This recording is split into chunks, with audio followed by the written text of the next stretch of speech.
pessoal, voltamos. A minha intenção agora é fazer um vídeo semanal porque eu vi que vocês gostaram muito, né? Então eu vou fazer o possível, juro. E agora a gente mudou o nome, que a Andréia Responde tava muito ruim, né? Vai virar Lagarta Tira Dúvida. Né? O pessoal deu sugestão, eu gostei. O que acontece? Muitas respostas da outra vez não foram dadas porque o tempo esgotou, né? Eu não queria que o vídeo ficasse muito grande. Eu perguntei na fanpage se vocês preferiam um vídeo de 30 ou 20 minutos. A maioria preferiu de 30 minutos, então vamos tentar manter aqui, já tô marcando o nosso horário. E eu vou começar a responder as perguntas. Ontem eu perguntei se alguém não teve a pergunta respondida da outra vez. Nem todo mundo postou, mas quem postou aqui eu vou tentar. Só lembrando, eu sou a mãe do Theo e da Lola. Eu não sou médica, eu não sou terapeuta, eu sou uma boa palpiteira e eu conto o que funcionou aqui. Eu nunca vou dar uma receita pronta pra ninguém com relação a nada, tá bom? Vamos começar? A Ellen Medeiros perguntou se o Theo tem algum problema dentário que pode ter ligação com o autismo, que ela ouviu uma teoria que autistas estão mais propensos a problemas dentários. Ellen, eu nunca ouvi falar disso. Eu acho que faz sentido não porque o autista tá mais propenso, mas porque o autista geralmente ele tem mais dificuldade para escovar os dentes, né? Muitos pais têm muitas dificuldades para escovar os dentes do filho autista. Aqui em casa, o Theo, um dos dentes de leite que ele perdeu tava com uma cárizinha, então agora eu comecei a ficar mais atenta ainda com a escovação dele. Eu sei que essa coisa da escovação é uma parte complicada para todo mundo. Eu tentei deixar a coisa o mais divertida possível, eu faço muita gracinha com ele enquanto eu tô escovando os dentes dele. E eu postei um vídeo no canal uma vez mostrando como mais ou menos que eu escovo os dentes dele. Eu vou colocar o link aqui na tela, tá bom? Vai aparecer aqui em algum lugar. Próximo. Mariana Gonçalves. Oi, Andréia, querida, você faz alguma adaptação no quarto do Theo para ajudar na comunicação dele? Por exemplo, colocou brinquedos no alto, dá jogos aos poucos? Obrigada. Mari, não. Assim, o Theo, ele passa muito pouco tempo do dia no quarto, ele passa a maior parte do dia na sala. Uma coisa que dificulta muito essa abordagem meio Sunrise, eu sei que isso é da abordagem do Sunrise, de você deixar os brinquedos mais fora do alcance para que a criança tenha que te pedir para pegar aquele brinquedo. O que dificulta muito isso pra gente é que o Theo, ele tem interesses, não dá nem pra dizer restritos, sabe? O Theo tem interesses, assim, acho que os mais restritos que eu já vi no autismo, se bobear. O Theo, o que ele gosta não é colocável numa prateleira, vamos dizer assim. Ele gosta do iPad dele, ele gosta de comida, Theo é um bom de garfo, sempre foi. E o Theo gosta de coisas mais físicas, do tipo, ele gosta da cama elástica, ele gosta da piscina dele, ele gosta que a gente brinque de cócegas com ele gosta de passear de carro. Então, a gente não achou que esse tipo de abordagem ia ser positiva pra ele, simplesmente porque a gente não tem que colocar na prateleira pra ele pedir.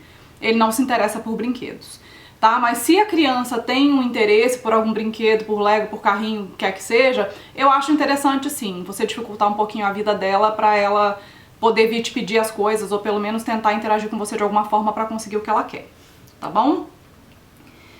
Vanessa Félix, queria saber o que faz pro Theo dormir bem, porque meu filho é autista leve, mas não dorme bem, acordo umas 4 vezes durante a noite. Vanessa, no outro vídeo eu comentei isso, o Theo acordava muito durante a noite, pelo menos 2 vezes por semana ele acordava e ele não dormia de novo, ele virava a noite inteira. Tava muito difícil pra gente, e aí eu resolvi tentar um suplemento que chama GABA. E desde que a gente começou o GABA foi questão assim de, fazia uns 7 meses que tinha piorado muito essa coisa do sono dele. Assim que a gente entrou com o GABA, ele começou a dormir a noite inteira de novo. A gente usa melatonina pra ele pegar no sono, a melatonina ela ajuda no inicinho, só a ficar com sono mesmo. E o GABA ele ajuda a sustentar o sono durante a madrugada. Foi o efeito que deu aqui, tá? Eu ouvi falar que o GABA funciona muito bem para crianças que têm uma mutação genética chamada MAO-A, que o Theo tem. A gente fez um testezinho genético dele chamado 23andMe, eu falo 23andMe que é mais fácil, e esse teste acusou essa mutaçãozinha genética. Então, talvez porque o Theo tem essa mutação, o GABA funcionou com ele. É tudo muito preliminar, não tem nada cientificamente comprovado em torno disso, mas aqui funcionou bem. Se vocês estiverem interessados, de novo, procure um médico. Ok? É o jeito mais seguro. Laca Vieira. Queria saber se após o diagnóstico do Theo chegou a ter algum progresso com a fala e depois um retrocesso, ou mesmo um tratamento que não houve nenhum progresso. Eu escrevi um texto sobre uma montanha-russa chamada Fala, eu vou colocar o link aqui. O Theo, quando foi diagnosticado, uma das coisas que a gente não percebeu que talvez ele tivesse autismo ou qualquer outro transtorno é porque o Theo falava. É que o Theo não se comunicava, mas ele cantava várias partes de musiquinhas até 2 anos de idade, ele falava algumas palavras isoladamente. Quando ele teve o diagnóstico, ele entrou na fono e ele começou a progredir, ele começou a juntar 2 palavrinhas, ele já falava a boa, a ua, falando de lua. E aí, entre os 3 e 4 anos, ele teve uma regressão, ainda já sob terapia, sob intervenção, ele teve uma regressão e ele perdeu tudo, tudo. Não sobrou uma musiquinha, uma palavrinha, desde então ele falava coisas isoladamente, assim, quando a gente teve, a babá dele chamava Bibi, era Fabiana, e ele falava Bibi. Quando a Lola chegou, ele ficou muito tempo falando oa, pra Lola ele falava au au. A única palavra que é constante desde essa época que ele não perdeu é mamãe, e não é só no uso funcional de mamãe, ele usa o man também pra pedir mais as coisas. Tudo que ele quer, ele fica falando mamã, mamã, mamã, por aí. Papai ele já falou e perdeu, em resumo. Não é uma coisa constante. O que eu acredito que aconteceu entre 3 e 4 anos é uma coisa que os psiquiatras chamam de poda neuronal, que é meio que uma autolimpeza que o cérebro faz e ele corta aquelas conexões que não estão funcionando muito bem. Como a fala do Theo realmente não estava muito funcional, provavelmente isso foi embora. Eu li faz umas semanas uma pesquisa que saiu que tem um gene que controla justamente esta poda neuronal, que ele é meio disfuncional no autista, então provavelmente essa poda neuronal ela é mais severa em autistas e pode acabar gerando coisas como a perda da fala e a regressão. É o que aparentemente faz mais sentido no caso do Theo, tá bom? Andréia, tá meia hora. O Theo tem fono específica ou não? Aqui ele tem uma fono do estado, que meio que acompanha o caso dele, vai na escola, fica organizando a coisa do PEX dele, mas eu não gostei da fono do estado. Eu fui tocar no assunto de apraxia de fala com ela, que eu escrevi um texto, que eu vou colocar o link aqui, porque eu acho que o Theo tem apraxia de fala, e ela totalmente fugiu do assunto, eu acho que ela não sabe do que se trata. Não tô satisfeita com a fono que ele tem aqui não sei o que eu posso fazer a respeito, ainda vou procurar saber. A questão da fono você tem que contratar uma fono para o seu filho, não para fazer o seu filho falar. Nenhuma fono tem esse poder de fazer uma criança falar. Algumas crianças autistas vão falar, outras não vão falar, e eles dizem que é em torno de 20 a 25% dos autistas que vão continuar não verbais. O que você tem que ter em mente quando você procurar uma fono é que ela tem que ensinar o seu filho a se comunicar. E isso é mais importante acima de tudo, porque tem muita criança que fala, mas a fala não é funcional, né? Fica repetindo coisas, não responde o que você pergunta. Então o mais importante é que a fono ensine o seu filho a se comunicar, e aí entra a questão do PEX, que eu já falei muito, né? Muitas fonos do Brasil têm muita resistência com o PEX ainda. Eu recebo e-mail semanalmente de mães falando: olha, a fono do meu filho falou que não vai colocar ele no PEX porque senão ele vai ficar preguiçoso, vai atrasar a fala. Mentira, tá? Isso não existe. Eu já escrevi alguns textos sobre isso. PEX é massivamente usado aqui no exterior em todas as escolas que tem crianças com atraso de desenvolvimento, e se a criança tem essa potencialidade de vir a falar, ele vai ajudar a trazer isso à tona. Então não caia nessa conversa, tá bom? Mas de novo, o importante é que ele aprenda a se comunicar, tá bom? A Nádia Freitas, que mora no Peru, tá me perguntando: já aconteceu com você de depois de uma crise maior que o normal, o Theo regredir em algumas coisas que ele estava melhor? Tipo, já atendia comando, se vestia sozinho e parou? Se sim, ele recuperou rápido depois? Nádia, não, o Theo, ele nunca teve uma regressão, tirando essa regressão entre 3 e 4 anos que foi muito visível, o Theo nunca teve regressões assim, oh meu Deus, o que aconteceu, né, não foi. Mas assim, o que a gente percebe é que o Theo se desorganiza assim com algumas situações do tipo, o pai dele viajou uma semana, ele é muito apegado com o pai. Semana passada fui eu que viajei. Eu nunca viajo, eu nunca fiquei 5 dias longe do Theo, assim, longe de casa, em outro país, tão longe assim. Então o Theo, às vezes, ele se desorganiza e o maior sinal disso é que ele começa a fazer xixi na casa inteira. Ele faz xixi no sofá, ele faz xixi na nossa cama, na cama dele, no sofá de novo. Então, assim, o maior sinal de que o Theo está desorganizado é que ele regride nessa parte do xixi. Mas depois que as coisas voltam ao normal e mais tranquilo na rotina dele, isso também passa. Então é a única coisa que a gente já notou aqui com relação a isso. Ele teve fases de mais agressividade, de mais irritação e tudo, que a gente não conseguiu identificar o motivo. No inverno passado ele estava assim e foi uma fase muito difícil que a gente teve com ele, mas passou e não se repetiu, graças a Deus. Então, tudo tem a ver geralmente com a situação. O pai que viajou, alguma coisa que saiu da rotina, vem gente visitar aqui, mexeu muito na rotina, às vezes pode acontecer esse tipo de acidente. Meu filho implica com todas as camisas dele, não quer ficar de camisa por nada. É a Carolina Mendes. Carol, beijo pra você, Carol, você tá sempre comigo. Isso tem muito a ver com os problemas sensoriais que eles têm, a questão da roupa. Então, número 1, você falou que ele não tem TO. Integração sensorial ajuda muito essa parte, porque o sensorial deles é todo desorganizado. Então, às vezes, um tecido que pra você tanto faz, tanto fez, pra ele tá pinicando, tá incomodando, vai incomodar mesmo. Então, a integração sensorial ajuda muito nisso. Tem algumas histórias sociais também que elas mostram, só emendando na sua questão, porque muito autista, inclusive o meu filho, tem problema com a questão das roupas no inverno, né?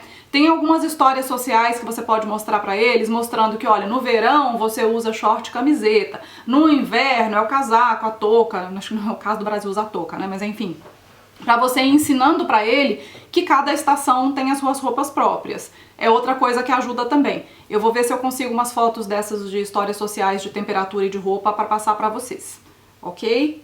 Ela quer um breve relato do caminho que a gente fez com as terapias do Theo. Aba, outras abordagens, tá, vamos lá. Quando o Theo foi diagnosticado, ele foi diagnosticado por um médico famoso, todo mundo sabe quem é, e o médico já direcionou pra fono, que trabalhava com esse médico especificamente. Com um mês que ele fazia fono, essa mesma fono achou que estava na hora dele começar a fazer aba e ela indicou ele para uma terapeuta do mesmo grupo que fazia aba. Então, nesse início ele super desenvolveu uns 6 primeiros meses, até chegar ali entre os 3 e 4 anos, quer dizer, já tinha mais de um ano de terapia, quando ele teve aquela regressão que a gente falou. E aí a gente ficou meio preocupado e a gente começou a procurar outras abordagens. O Theo chegou a fazer TO numa abordagem mais floor time, mas eu não achei que ele ele super progrediu. Teve uma TO que fazia um esquema meio sunrise com ele, eu também não achei que estava ajudando muito. O que eu senti que ajudou muito pra ele depois foi terapia de integração sensorial, que era feita no consultório. Integração sensorial precisa ser feita no consultório, porque tem equipamento suspenso, é um esquema bem montado aquilo ali. Nessa mesma época eu troquei também a terapeuta que fazia aba com ele e eu coloquei uma terapeuta em casa, que é quem eu mais indico pra quem me procura em São Paulo, porque ela faz um aba muito lúdico, meio misturado com um floor time mesmo, não sentado na mesinha. Ela descia com o Theo pra ir pro playground, ela ajudava o Theo a interagir com os coleguinhas do prédio que a gente morava. É um aba muito lúdico que é difícil de encontrar. E foi nessa época que o Theo progrediu mais, quando ele estava fazendo a integração sensorial, depois desse período de regressão, né? Quando ele estava fazendo a integração sensorial, ele ainda fazia natação também, que eu acho que deu uma organizada no corpo dele e ajudou a gastar um pouco da energia da hiperatividade, e esse aba mais lúdico. Eu nunca fiz sunrise, assim, a não ser em algumas ocasiões específicas com ele sozinho, quando eu via que ele estava se distanciando demais de mim, eu ia me juntar a ele em alguns momentos, mas eu nunca fiz a metodologia em si. E eu acho que foi isso, e eu tenho usado coisas pequenas do biomédico. Na verdade, do biomédico eu uso o GABA, né, até agora, e tô ainda digerindo a questão da dieta. Acho que eu respondi, né? Bastante coisa. Vamos lá. Como você faz para o Theo ter mais atenção nas brincadeiras e lição da escola? Aqui, lições adaptadas. Priscila, eu não faço, ele não tem lições, né? Porque o Theo ainda tá sendo alfabetizado, bem devagar no ritmo dele, então ele não tem lição de casa aqui. Na escola eu vejo que o tempo de atenção dele melhorou bastante, mas ainda é curto. Talvez por isso o ideal seja o esquema que ele tá na escola, que é uma turma especial dentro da escola regular, porque ele tem a atenção de um professor só pra ele, que fica ali dedicado, mas eu já percebi que o professor faz tipo 10 minutos de aba com ele e deixa ele, eu nunca me disse direito, tá? Tô chutando, mas eu acho que é por aí. Uns 10, 15 minutos de aba no máximo, e solta ele pra ele fazer um intervalo. Aí ele pega um bonequinho, fica lá jogando, até entra na estereotipia um pouquinho pra dar uma organizada. Depois que ele descansou um pouquinho, ele volta pra mesinha com o professor. É assim que é feito na escola, tá bom? Rafael Vicentim, quando vem o próximo livro? Não sei, não sei. Talvez ano que vem, gente. Eu tô caçando assunto. Às vezes, eu já falei com vocês, às vezes eu sinto que eu meio que esgotei o que eu tinha pra dizer, pelo menos pra escrever. Por isso agora eu tô investindo mais no canal. Não sei, Rafa, espera, eu dou notícias. Quando você soube do diagnóstico do TEL, o médico solicitou algum exame, foi a Beli Rego Barros Veiga. O médico solicitou algum exame complementar, exame metabólico, algum exame de imagem cerebral? Sim, mas vamos deixar claro o seguinte, nenhum exame desses mostra o autismo, ok? O médico geralmente pede isso para descartar outras coisas. Então ele quer descartar síndromes, ele quer descartar alguma questão que não é síndrome, mas que pode gerar aquele comportamento autístico. Então o exame de imagem é para isso. O Theo fez uma ressonância que não deu nada grave ou nada assim que chamasse atenção. A gente tentou fazer o eletro, mas o cloral não fez efeito nele, então a gente desistiu. A gente fez erros inatos do metabolismo 2 vezes, deu normal. A gente fez cariótipo, também deu normal, não deu nenhuma síndrome. E foi isso, mas é o que eu falei, o médico ele não pede isso para confirmar o autismo. O diagnóstico de autismo ele é por observação do comportamento da criança, ele não é por nenhum exame desses, tá bom? Uso do banheiro do Theo, se ele teve dificuldades. Eu escrevi um texto sobre isso e eu vou colocar o link aqui, que tá tendo muita pergunta sobre banheiro. Eu acho que em vez de eu ficar gastando o resto do vídeo com isso, eu vou colocar o link do texto aqui. Mas basicamente o Theo desfraudou com 3 anos e meio, autista severo e surpreendeu a gente. Só tem essas regressões de vez em quando com xixi, que é o que eu contei de acordo com se tiver muita mudança na rotina dele. Queria que você falasse do microbioma, que dizem que o autista tem esse problema no intestino. Será que é verdade? Não sei de nada super comprovado cientificamente a respeito. Estão aparecendo descobertas, sim, de que possivelmente as crianças autistas têm mais transtornos gastrointestinais do que as crianças típicas, mas eu não sou médica e eu não tô super por dentro, então eu vou pular essa, tá, gente? Você já ouviu falar de vacina B12? Acho que é aquele metil B12, né? Eu já ouvi falar, gente, mas eu não sou nem um pouco especialista em biomédico, então eu pularei, tá? Se vocês quiserem alguém que entende muito de biomédico, vão atrás da Luísa e da Carla do Estou Autista, elas são super ligadas no estudo, elas vão ajudar muito mais do que eu. Pex, quando você aconselha a começar, com que idade o Theo começou a usar? Eu aconselho a começar assim que você tiver o diagnóstico. Então, em Londres, crianças de 2 anos que não se comunicavam bem, eles já colocavam no Pex na escola. O Theo começou com 3 anos e pouco em casa, num Pex adaptado que a gente colocou na geladeira. Eu também falei isso em um post. A gente colocou só as coisas que ele gostava de comer com imã na porta da geladeira e a gente ensinou que ele tinha que pegar a figura e dar pra gente pra ganhar o que ele queria comer. A minha ideia com o PEX é que mais tarde o Theo evolua do PEX para um dispositivo de comunicação facilitada. A gente falou muito disso em um Lagarta Vira Papo com a Renata Bonotto, eu vou colocar o link aqui. Ela falou só sobre comunicação alternativa. Vejam este Lagarta Vira Papo, a Renata Bonotto é sensacional, não percam. Alergia alimentar, o que você acha? Estou com meu filho de 6 meses fazendo a dieta do Dr. X, tenho ótimos resultados. Eu falei no outro vídeo que o Theo foi nesse doutor, o exame de pele deu 1 dúzia, nem isso eu acho, de alergias discretas, todas discretas, então a gente não achou que valia a pena botar o Theo numa dieta super seletiva por causa disso. Além disso, eu já falei também no outro vídeo que existem várias dúvidas no meio médico quanto a esse prick test, que é o teste da pele. Alguns médicos falam que ele só mostra que você teve contato com o alimento e não que você tem alergia a ele. Então eu tenho dúvidas sobre essa questão e eu prefiro não opinar muito profundamente a respeito. Mas eu falei um pouquinho disso no outro vídeo, tá? Procure informações sobre a relação entre intolerância alimentar e autismo.